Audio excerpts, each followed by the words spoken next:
Odenigwe Michael. Anyị bịara ka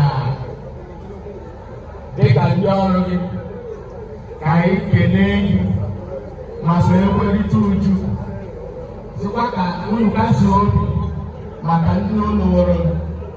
So dịka ndị ọrụ gị anyị wetara obere ihe anyị ji ka anyị wee tinye aka isi bụ n'isi anya mmiri.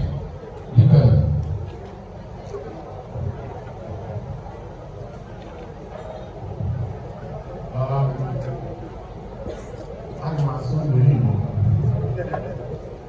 English and Amokwe.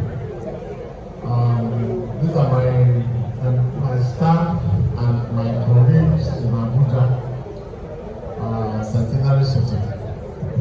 As you can represent them, we have an architect, a lawyer, a salesperson, a driver, marketing, and all. Now that's in fact, that's my regulators.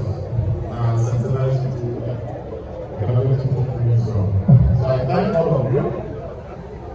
When this journey started or when the plan started, we all had plane tickets. The night before, they closed Enugu airport. The next day, they still rented a bus, drove the back road for 9 hours, and still came to Enugu. That did not stop them from the same night they landed to come to the week.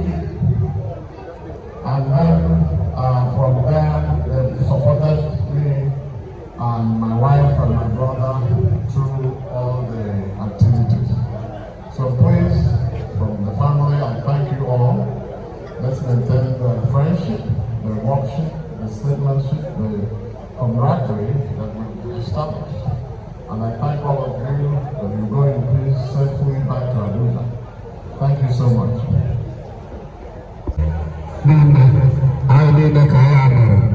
So on behalf of the family, I say, I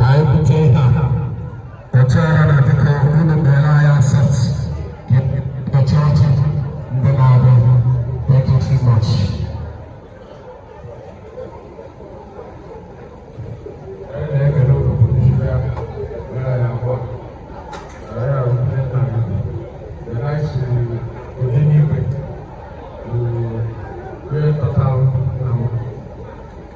We had a compound but actually the church leader of the Anglican Church. Tomorrow, and I'm over higher, more in smaller church. But I have a special place there because I have to look at all. And then we will pay for I think you never be supposed to be there. Oh, here, look at that. You know, I need to go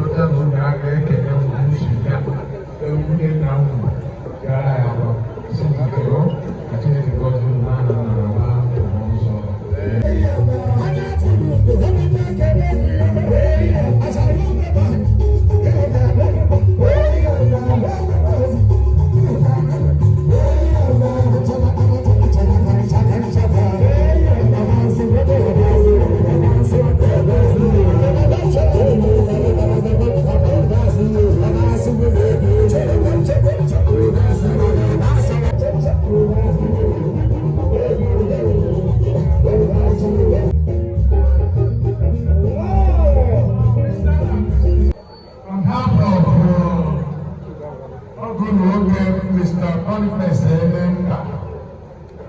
So, I was telling you, oh, Mr. Alice, what the president, doing nothing, who knew why.